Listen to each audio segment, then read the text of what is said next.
Sri Rajgacharya Skota Sri Simadi Grace Tilabari Charana Bhaktivedanta Swami Sri Prabhupada ki Ananta Koti Vaishnava Vrinda ki Skandiviti Founder Acharya Divine Grace Sri Prabhupada ki Namacharya Sri Haridas Thakur ki Samabha Bhakta Vrinda ki Harinam Sankirtan ki Srimad Bhagavatam ki all that is to be assembled, all that is to be assembled, all that is to be assembled, all that is to see Guru, to see Gauranga, all that is to see the Father. Om Agyanatimirandasya Gyananjana Sarakaya Yakshurindritam Jena Tasmai Sri Gurave Namaha Sri Chaitanya Manobhistam Stapitam Jena Bhutale Swayam Rupa Gadamaya Dadat Swapadam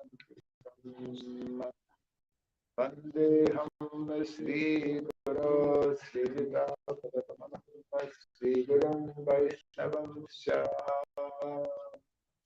Sri Rupam Sagradatam Saganam Raghunatam Vidam Tvam Sajivam Sadvaitam Sadhutam Varijana Sahitam Vishnamitanya Devam Sri Radha Krishna Padam Sahagana Dalita Sri Vidam Hare Krishna Karuna Sindhu Dinabandhu Jagatpate Gopisha Gopika Kanta Radha Kanta Namaste Tatakantana Gourangi Radhe Vrindavaneshwari Vrishabhanu Sudeve Pranamade Vansakalpa Tarubhasya Sindhu Vyadevasya Patikana Sindhu Vaishnavi Narayana Namaskritya Samam Devam Sarasatim Vyasam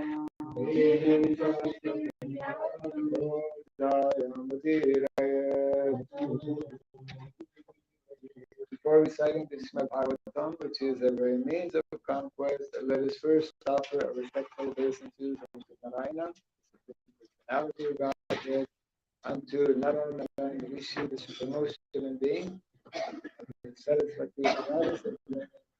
and unto Sri Vyasa Devi, the author. Nastatrayeshu Bhadreshu Bhagavata Sevaya Bhagavati Uttamasloke Bhagavati Bhagavati Nastuti by regularly hearing the Srimad Bhagavatam and by regular service unto the pure devotee, all that is troublesome within the heart becomes destroyed, practically to nil, and loving devotional service unto the Supreme Lord, whose praise with transcendental songs that becomes established as an irrevocable fact.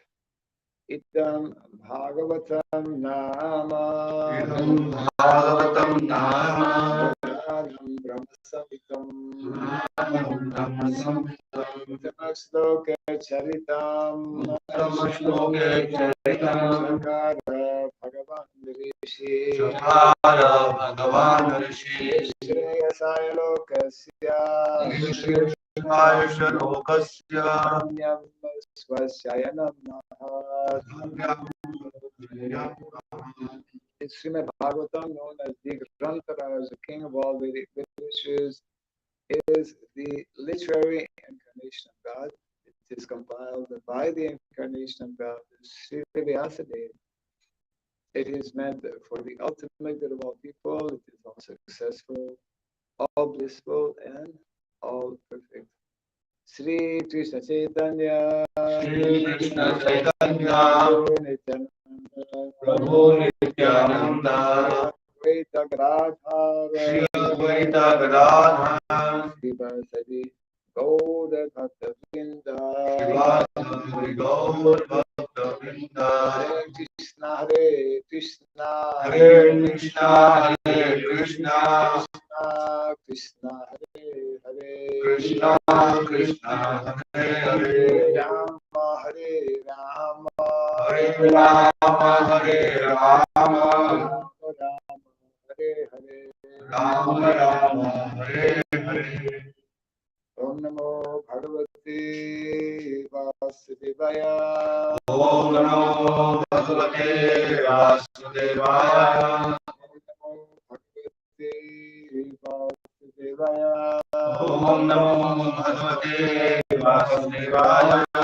Om Namo Bhagavate Vasudevaya. Om Namo Bhagavate Vasudevaya. Om Sradhaya Namaha. Om Sradhaya Namaha. Om Surabhyaya Namaha.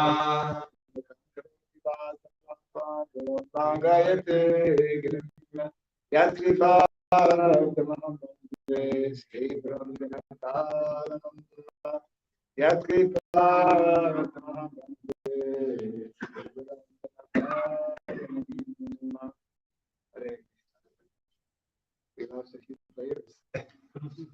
We want for service, now service for Prashad. Yeah. It's all about service.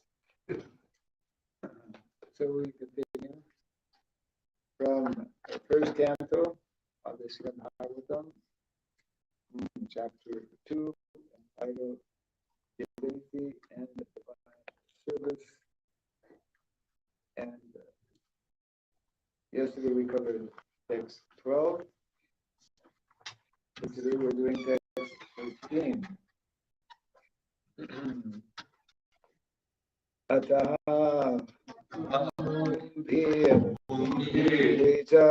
Dvija Shrestha Varnashrama Vibhagashaha Sanushritasya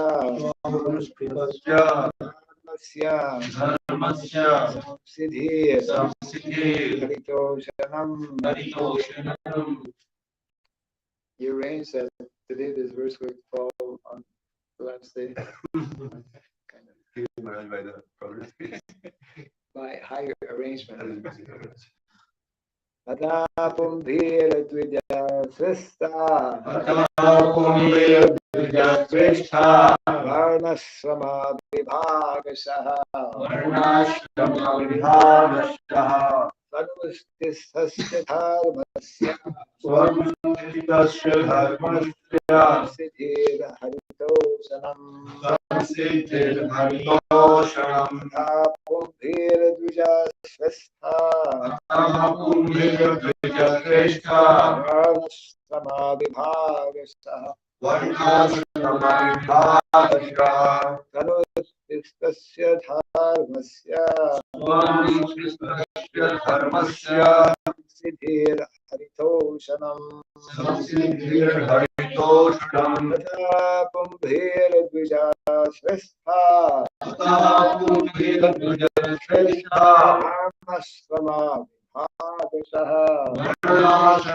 Vibhagashaha Sanustistasya Dharmasya Samsiddhir Haritoshanam. Ataha Pumbhira Dvijashrestha Varnashrama Vibhagashaha Svanishthastasya Dharmasya Samsiddhir Samsiddhirharitoshanam. अतः पुण्यद्विजश्रेष्ठः वर्णाश्रम विभागसः अनुष्ठितस्य धर्मस्य संसिद्धिं हरितोषणम् अतः पुंभिर्द्विजा श्रेष्ठा वर्णाश्रम विभागस्य स्वनिष्ठितस्य धर्मस्य संस्थितिं हरितोषणम्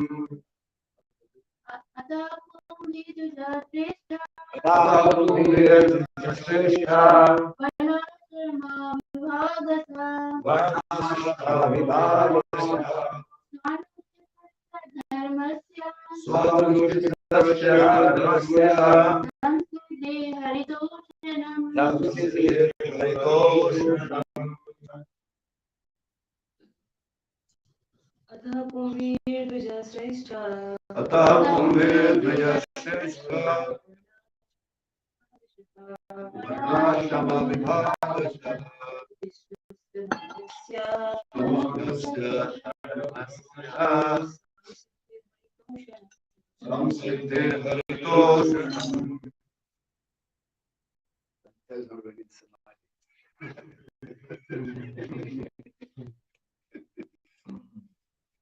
Translation and purport by the Divine Grace Bhaktivedanta Swami Srila Prabhupada Ki Jai.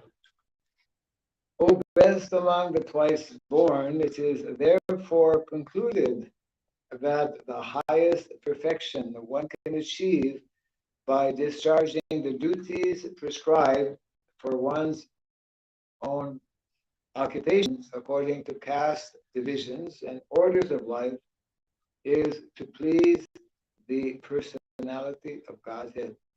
Can you repeat after me? O best among the twice born. It is therefore concluded that the highest perfection one can achieve by discharging the duties for one's own occupation according to caste divisions and orders of life is to please the personality of God. The personality of God. Human society all over the world is divided into 4 castes and 4 orders of life. The 4 castes are the intelligent caste, the martial caste, the productive caste, and the labor caste. These castes are classified in terms of one's work and qualification, and not by birth. Then again, there are 4 orders of life, namely the student life, the householder's life, the retired, and the devotional life. In the best interests of human society, there must be such divisions of life. Otherwise, no social institution can grow in a healthy state. And in each and every one of the above mentioned divisions of life, and the rest of the sentence is in italic, means it is important.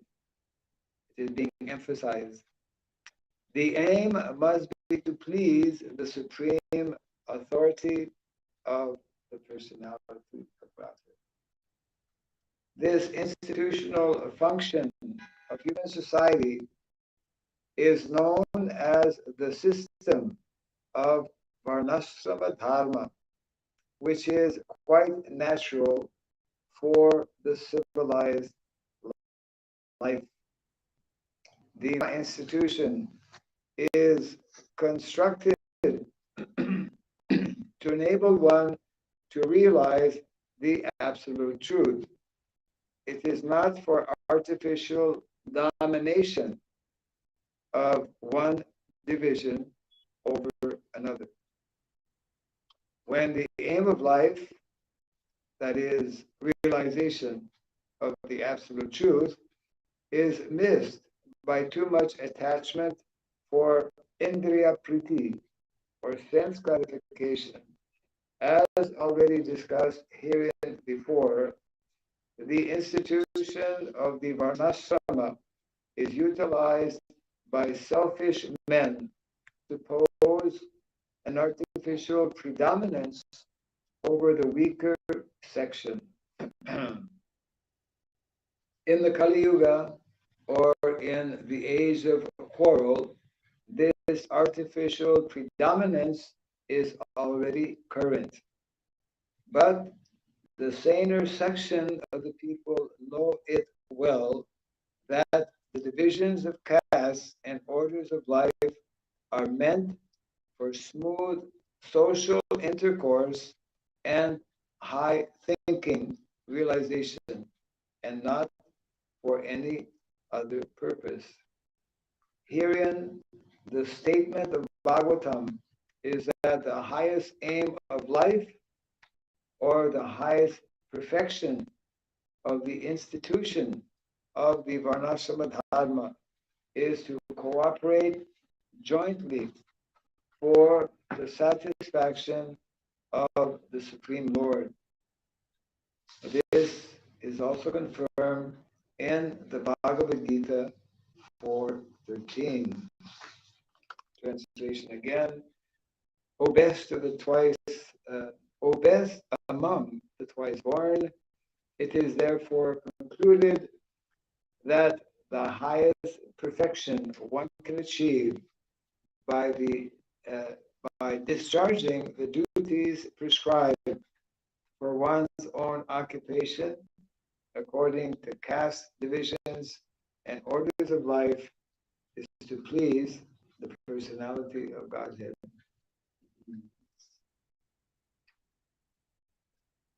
We definitely could not have chosen a better verse to conclude our tour in this part of the world. Krishna makes nice arrangements for his devotees.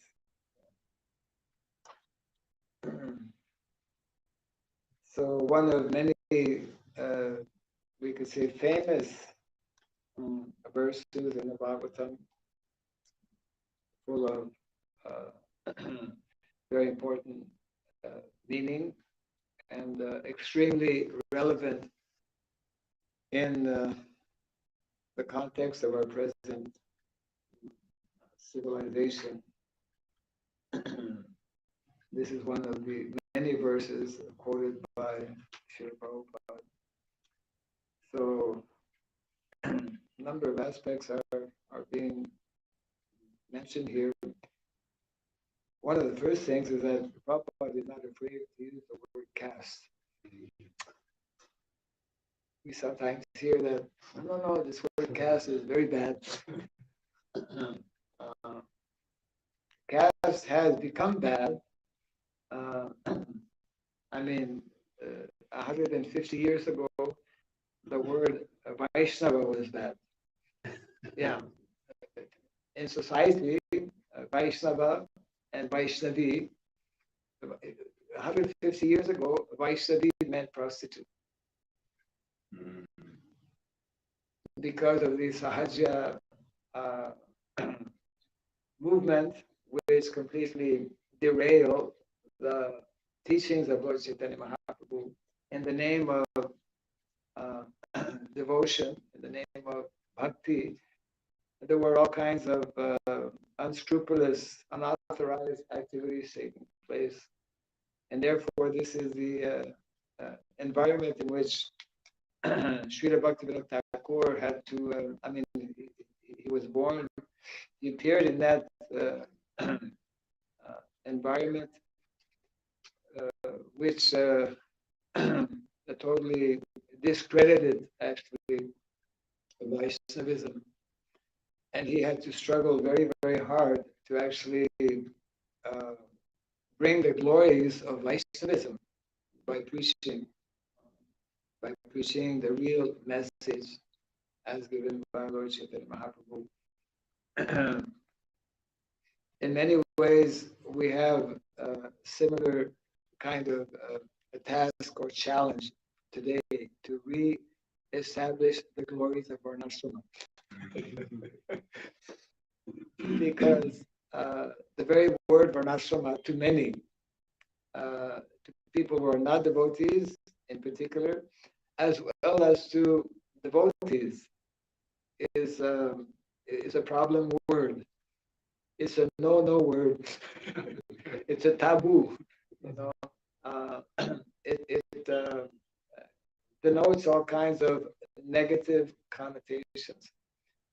Understandably as well, because the abuse and the exploitation that has taken place within this sacred institution of Varnashrama. It's a sacred institution, actually. I was mentioning the other day how Prabhupada, in the Bhagavatam itself, equates Varnashrama as divine culture.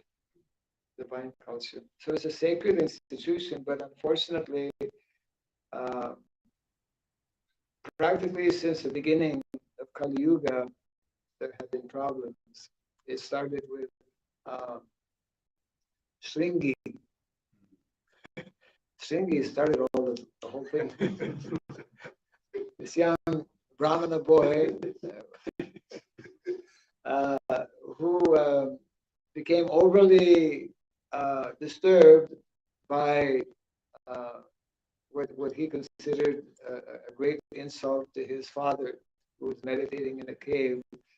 And it's very interesting, actually.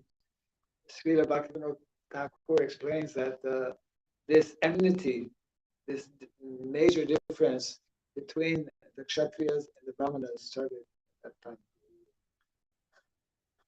And has continued, actually. It became obvious and during the time of Lord Buddha. Lord Buddha actually, he completely rejected actually the Vedic culture, because the Brahmanas, this is like, you know, Buddhism is 2,500 years back, going back.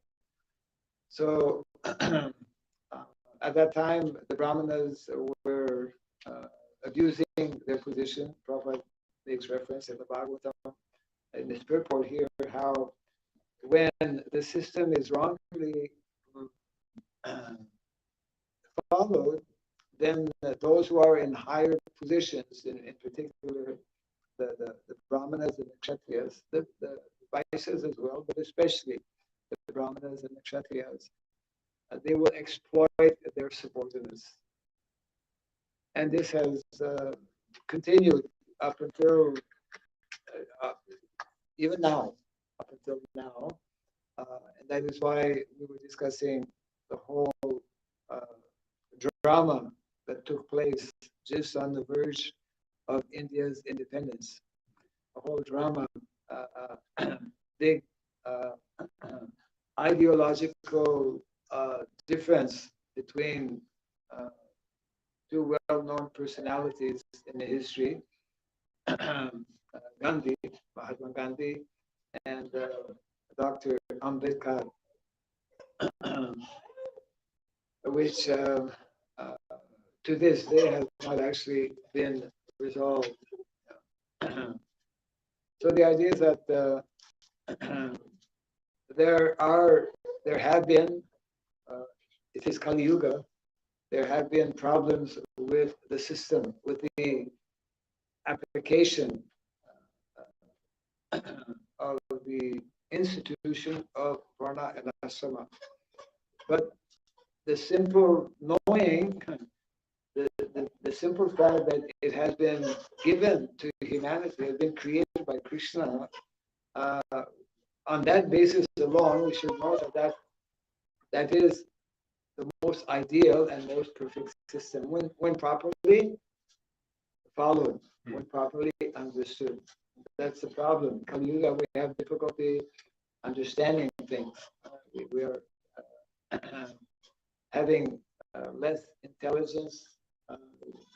All of the qualities, the natural qualities that are there in human beings are reduced tremendously. And therefore, it's natural and expected that there will be problems within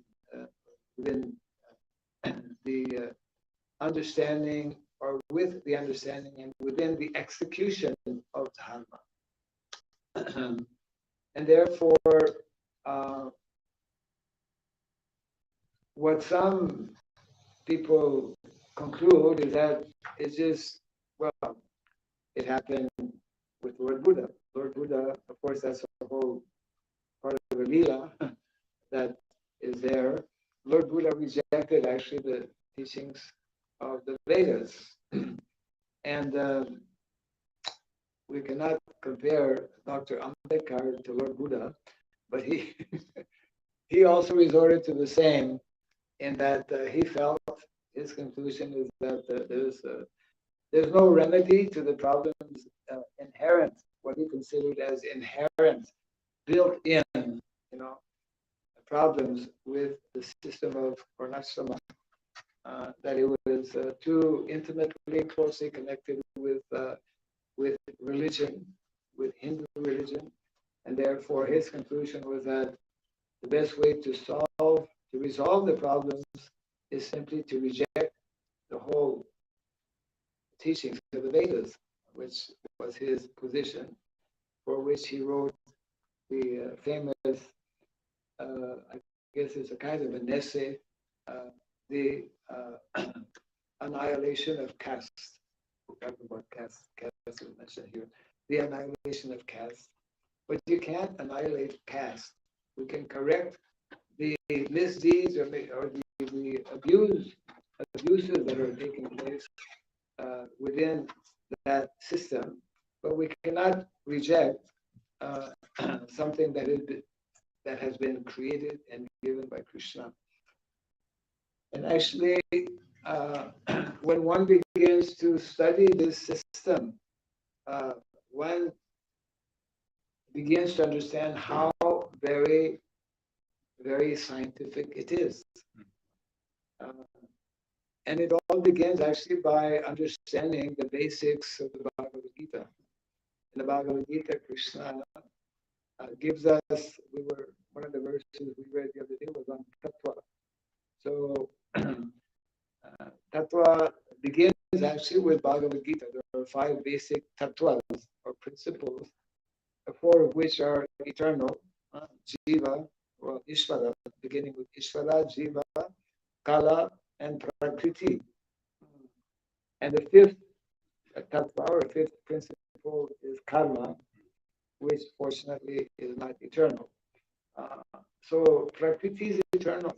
Prakriti means the material nature, and material nature means the 3 gunas, the 3 modes of material nature.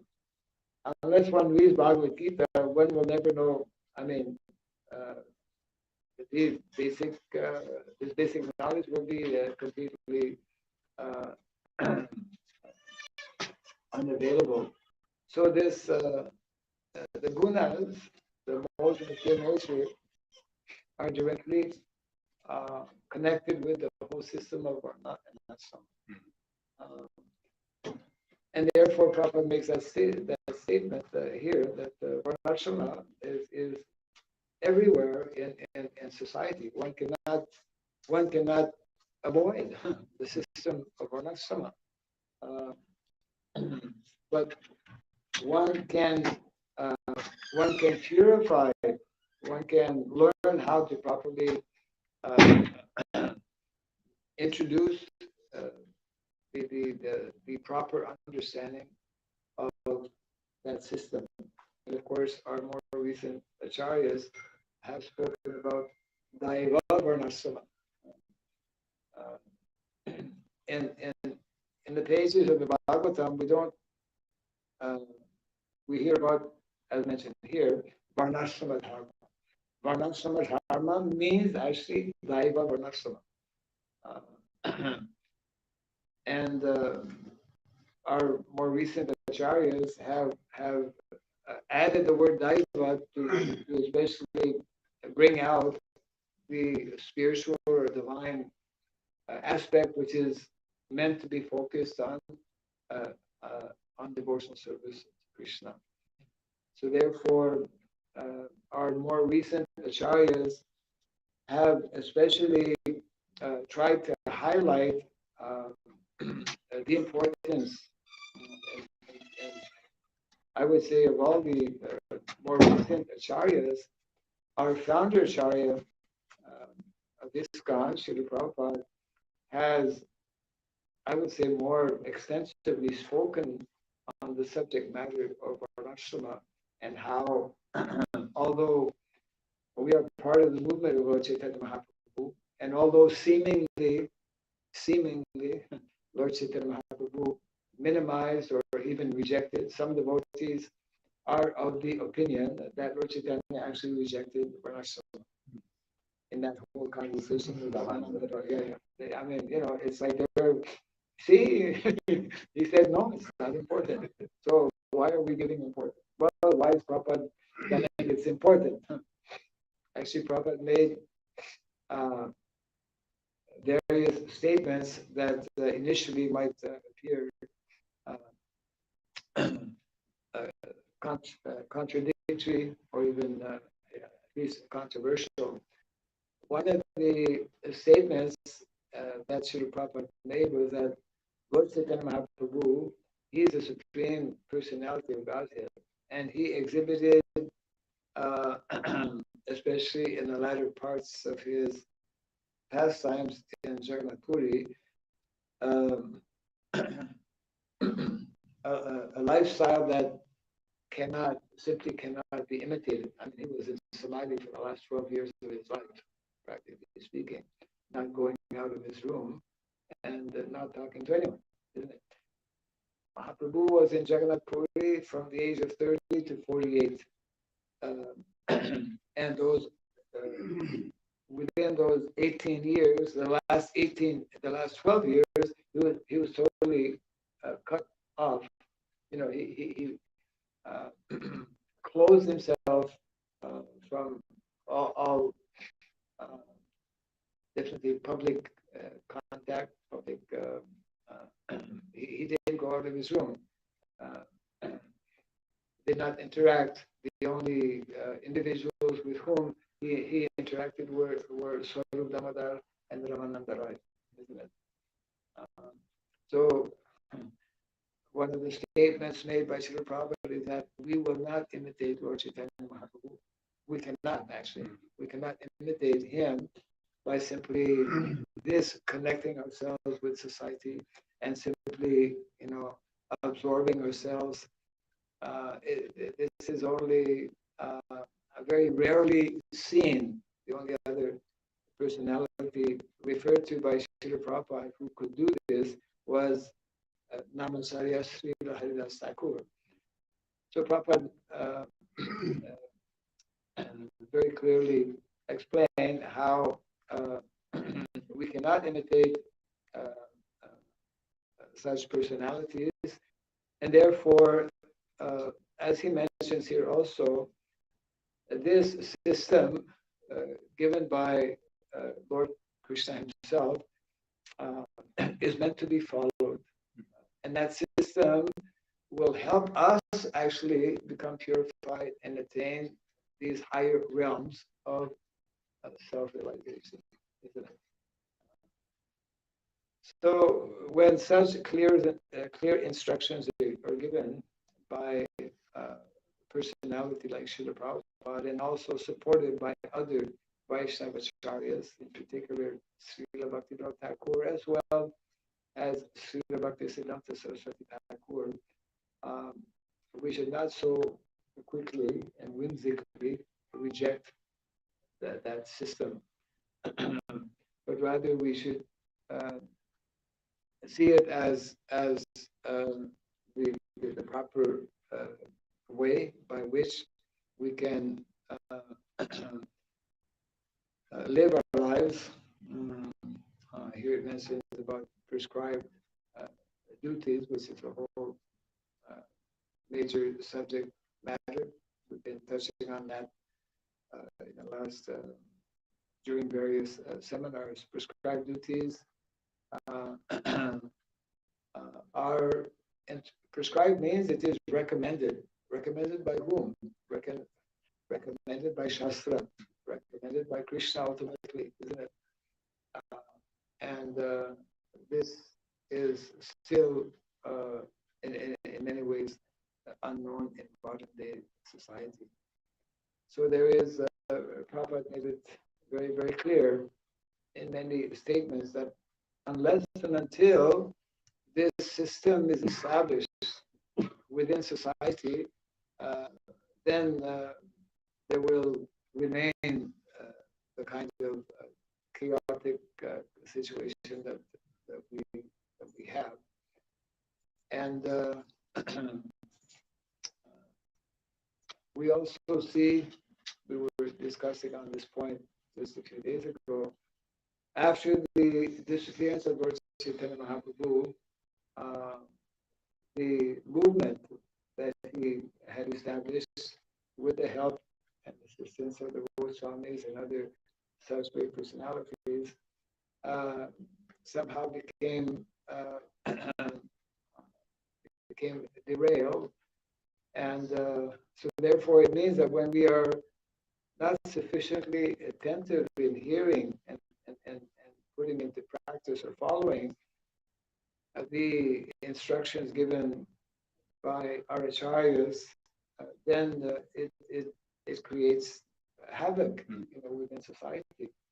I mean, just imagine, although it's very difficult actually to understand. I mean, Lord Chaitanya Mahaprabhu appeared to introduce, the Yuga Dharma, the Sankirtan movement, and practically, I mean, very soon after he disappeared, it just went in the wrong direction, and for a long time, for 300 years.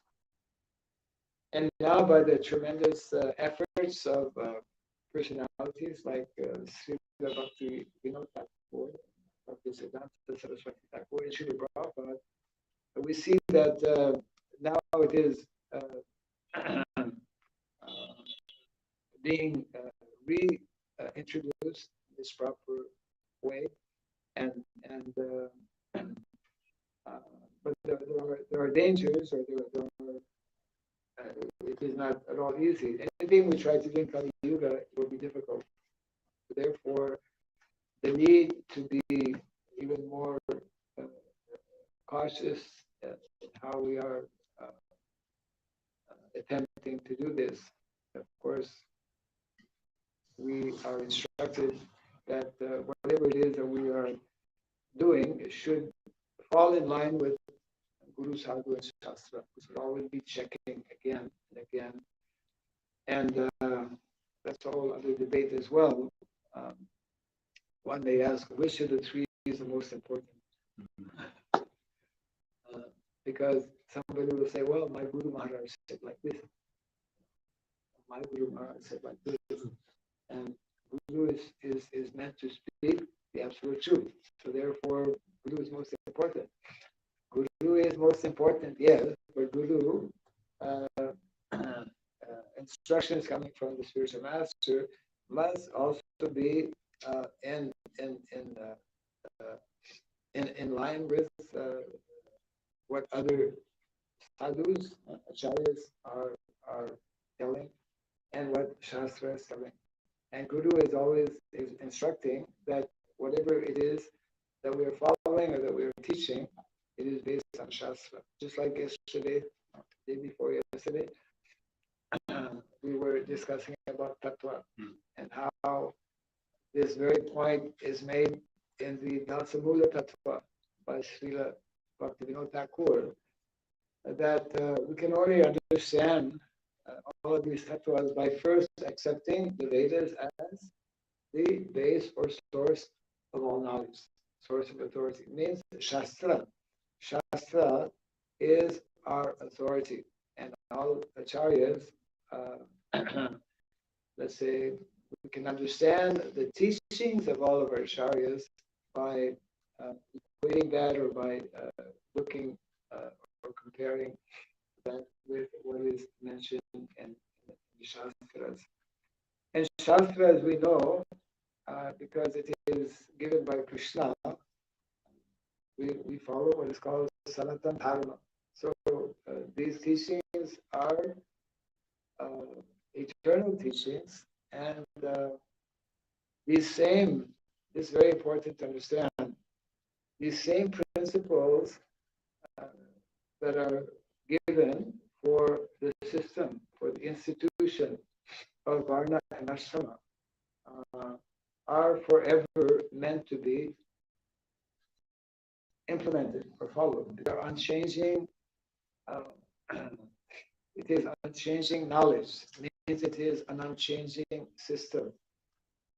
For example, today in the Western world, the what is called family nucleus, the whole system of family life is practically rejected. But we know that it is one of the 4 ashramas, Grihastha ashram, for which there are specific guidelines and rules and regulations. So in other words, what is taking place, especially in the Western world, because of being devoid of this knowledge, is very, very destructive. Very destructive.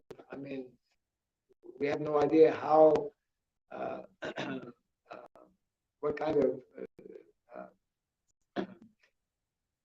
negative effects are there, and how the lives of millions of people are being ruined actually because of not knowing about and obviously not following this system.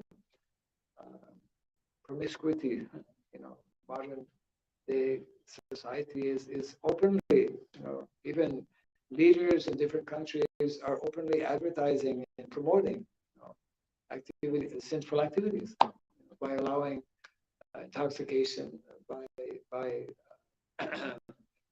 allowing prostitution, by allowing abortion, by allowing all of these activities which are actually adharmic, which are not based on dharma.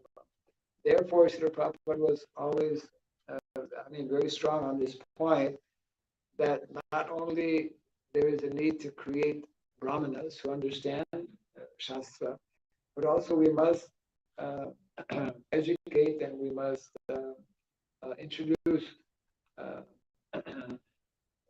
not only the Brahmana culture, but the Kshatriya culture, the Vaishya culture, the Shudra culture, like that.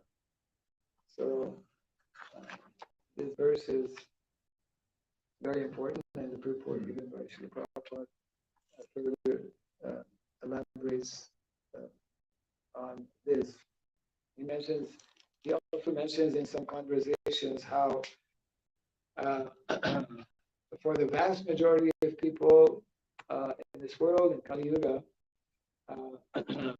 without following the system, it will not be possible to actually properly understand or come to the higher levels of transcendence or self-realization.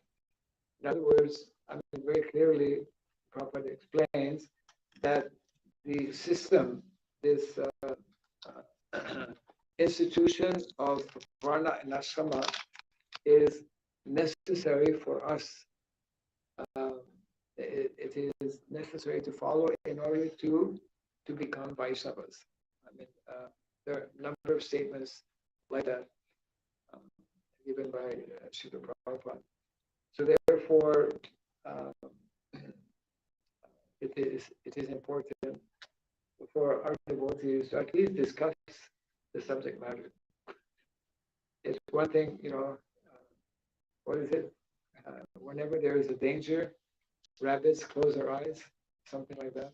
Or who's the animal that puts its head in the sand?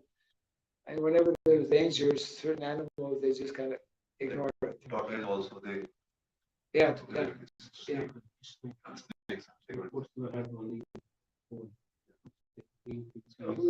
that? snakes. Snake. Okay, yeah. So, just closing our eyes is not making the count.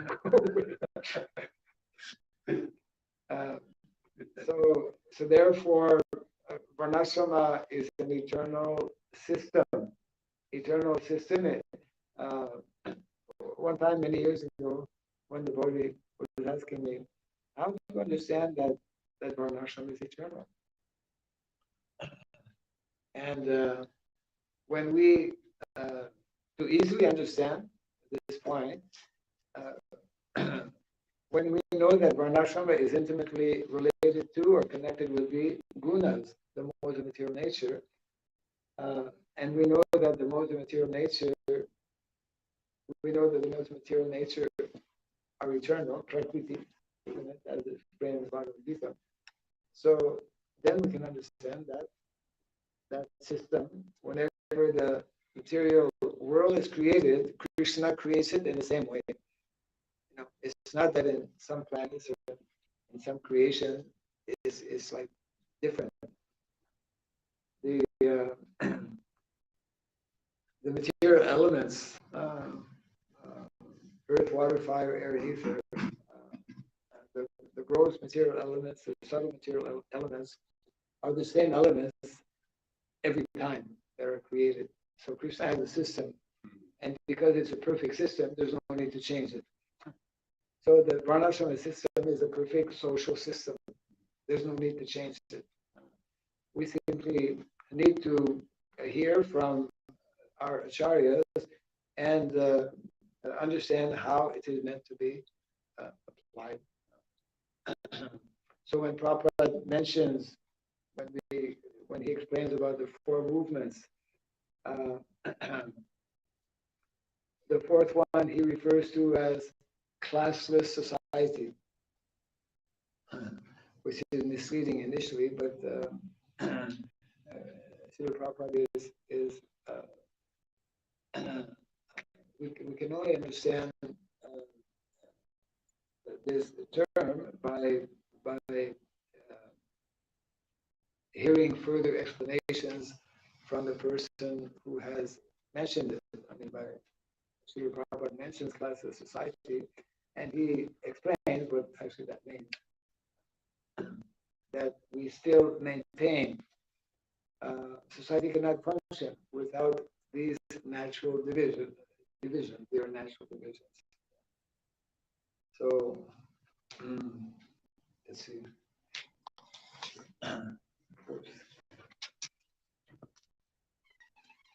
We've heard this verse many times before. So whether there's any question on this, on the verse or the purport that Prabhupada is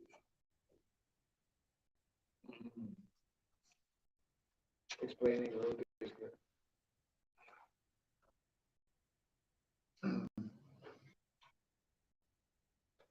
Yeah, I didn't mention, but what Prabhupada underlines and what the verse underlines as well is that the aim of life is to please Krishna. We are Krishna's. We are created by Krishna. We are the part and parcel of Him. That means that the system of Varna and Ashrama is the best system that will help us to attain that goal of pleasing Krishna. It means that Krishna is more pleased when we follow this, the system and the process that He has given us. He knows best what is better for us and how we can attain, the goal of life.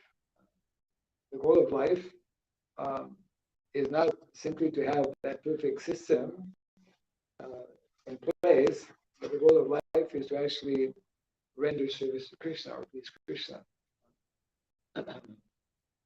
And part of that pleasing Him is to honor, to endeavor to understand why He has created that system and how and how very scientific that system is, basically.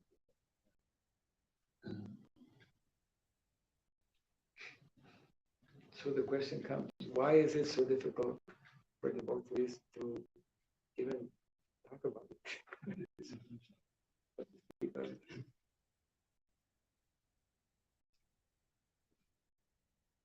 Why is it like that?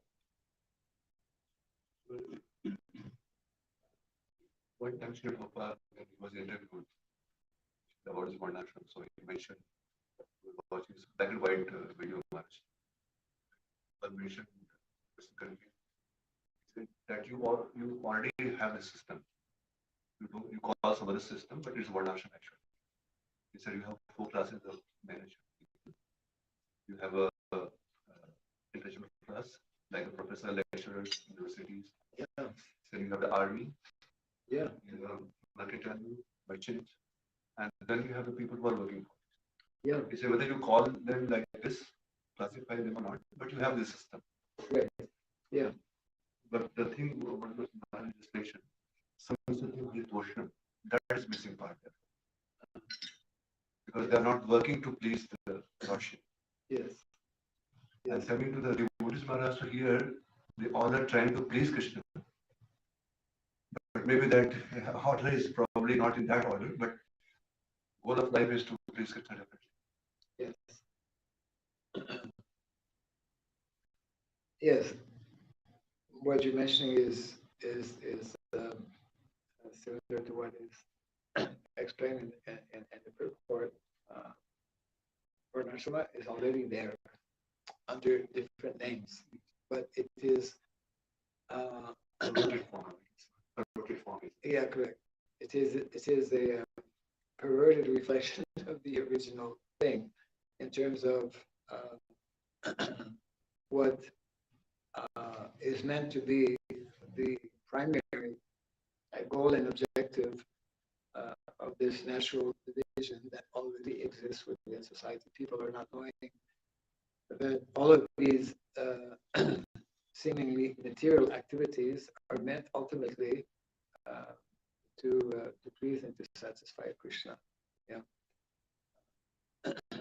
This is another verse I think that we read recently, how Bhagavatam clearly explains how material activities should never be performed for our own selfish purpose.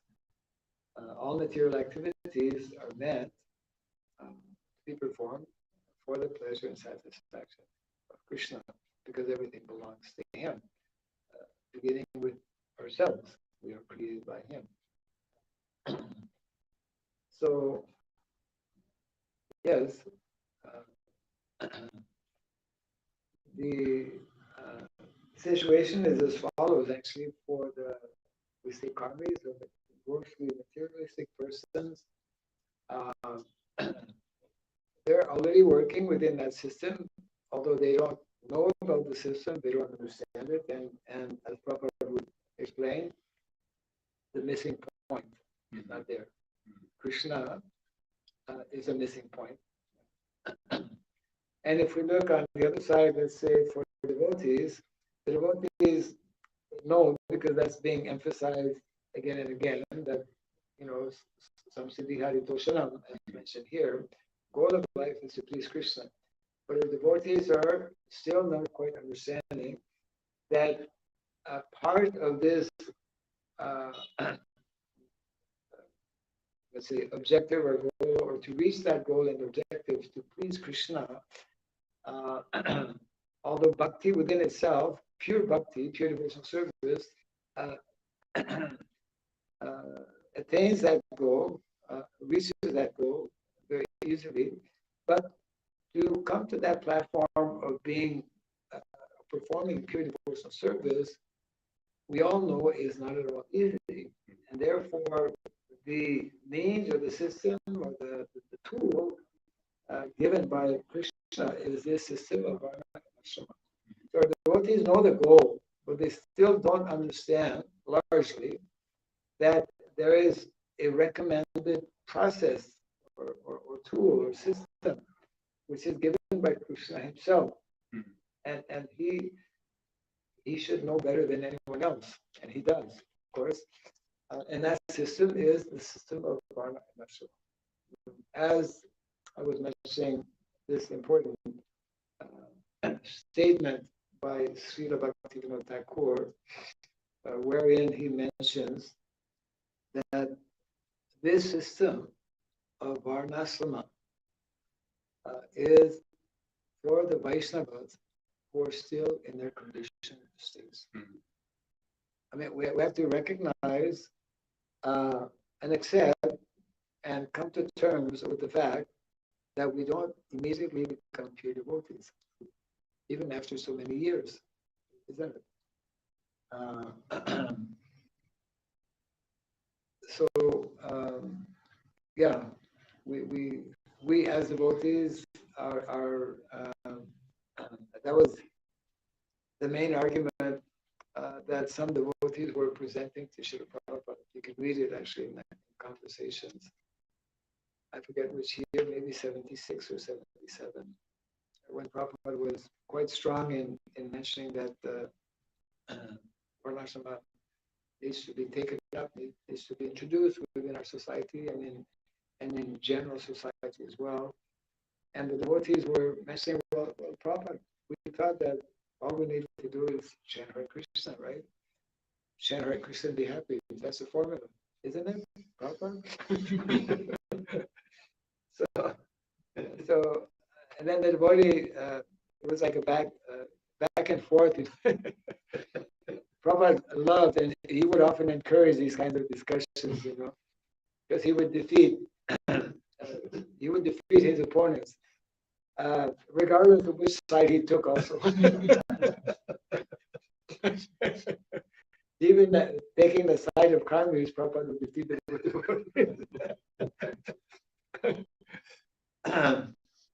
That's mentioned actually in Tarka, in debate. One should be able to take both sides and defeat the yeah. So then at one point, one devotee mentioned, but Prabhupada, we're all Vaishnavas. Prabhupada said, it is not so easy to be Vaishnava. And that's when he made the statement, right, in that sequence. Right after that, he said, we must adopt and follow the system of Varnashrama to become Vaishnava, which is directly in line with what Srila Bhaktivinoda Thakur mentioned. For the Vaishnavas in their conditioned state, they must stay through the system of Varna and Ashrama. And even one who, Prabhupada was above Varnashrama. Mahaprabhu also above Varnashrama. Prabhupada says, Mahaprabhu accepted sannyasa, that's Varnashrama. He accepted Grihastha ashram, then he accepted sannyasa ashram.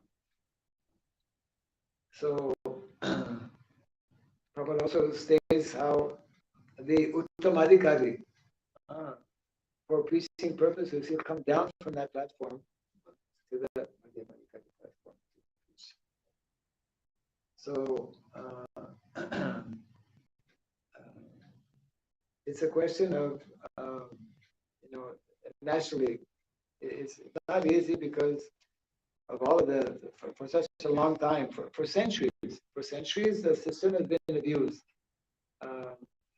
But the system is Krishna's system, so it's not wrong. Our application and our understanding or misunderstanding is wrong. So that needs to be corrected. Not that we prematurely conclude that the system is wrong, as some have, or that the system is not relevant for us today. Personalities like Srila Prabhupada, any of our acharyas, they don't speak for nothing. They don't give instructions that are not possible to follow. Yeah. So if those instructions are there, that means we can follow them and must follow them also. The success of a disciple is to actually take to heart all of the instructions that the spiritual master gives, I mean, those instructions are meant to be his life and soul. Yeah. And we also know that the same as mentioned here, the perfection for a disciple is to actually please, the same thing here, to please Guru. Automatically by pleasing Guru, we please Krishna. Simple for the simple, complicated for the complicated. Yeah. So therefore, we just need to hear, which is something that Prabhupada, of course, that is basic. We need to hear from these statements and explanations given by our Father Acharya, and then things will fall in proper place. Thank you. That's a question. Yeah, take the question. Yeah. The devotees are watching actually in Zoom. We can ask them. There's a question. You can hear. The success of disciple lies in executing the orders of the spiritual master. What? The success of the disciple lies in executing the orders of the spiritual master. But why there is a fear to walk on the path of that? Like, if the spiritual master has asked to do something, and if he tries, he may be successful or unsuccessful. That is another thing. Right. But still, Why is it that sometimes that fear is there? Yeah. I may lose my comfort. First of all, because the process of talking about the fear is like in the devotee also we buy some kind of material comfort at least a certain level, and we have fear like we will lose that, or the system we have not gone through from our childhood, we may not be able to comprehend that. That means that we are not sufficiently believing in the instructions given by the spiritual master. That means that our conviction is not yet sufficiently strong. By following the process. If one follows the process, if one becomes more attentive and more serious in applying the process, then that will gradually come. That purification will help one, make one become fully surrendered. It's all about becoming surrendered. Anyone? Krishna जो भक्त zoom पर देख रहे हैं, यदि किसी का कोई प्रश्न है तो अपना हाथ दे सकते हैं. Devotees who are watching online, so if anyone has any question, they can raise their hand.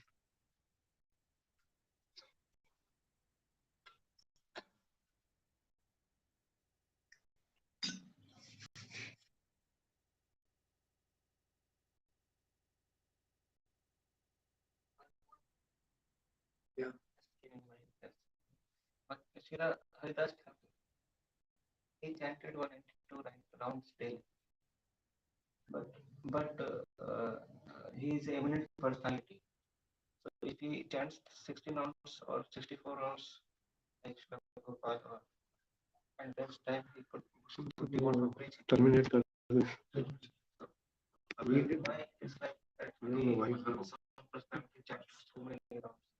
Going on class is not. You're asking why Haridas Thakur did not chant only 16 rounds and 64 rounds. Because he's Haridas Thakur. And you can't imitate. There are exceptions. Mahaprabhu is exception. Haridas Thakur is exception.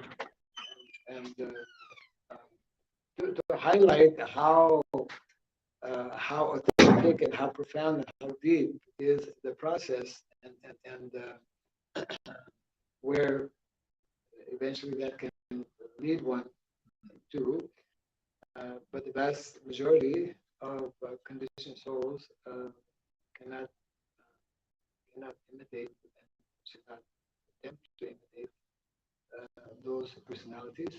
We should follow what is prescribed by authorities. I mean, Mahaprabhu was very well aware that Haridas Thakur was chanting all of those rounds. He could have told him, "Hey, don't chant so many rounds," but he didn't, because he knew the height of Haridas Thakur, who could do that. But such personalities are like extremely rare. So therefore,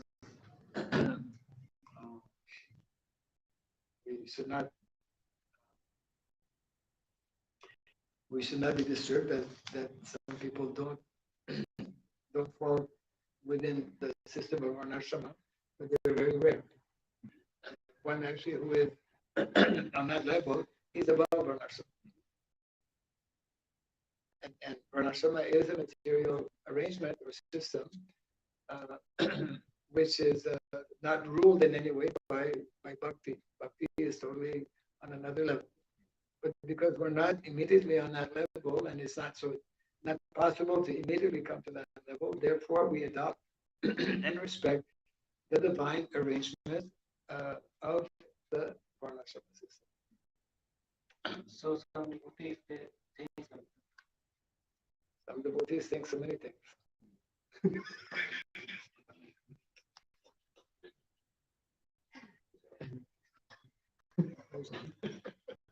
We should learn to think like our acharyas think. I should be leaving around 9:40, 9:45. And Maharaj today, I think you could not be proper lesson for that.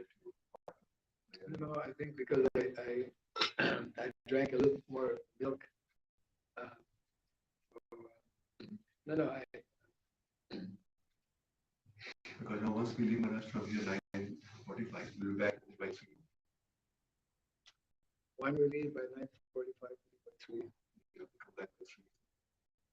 So I was telling him that before I take lunch, wherever Yes, we'll let it go. Yeah. Yes. so that's fine. Okay, that means we need to.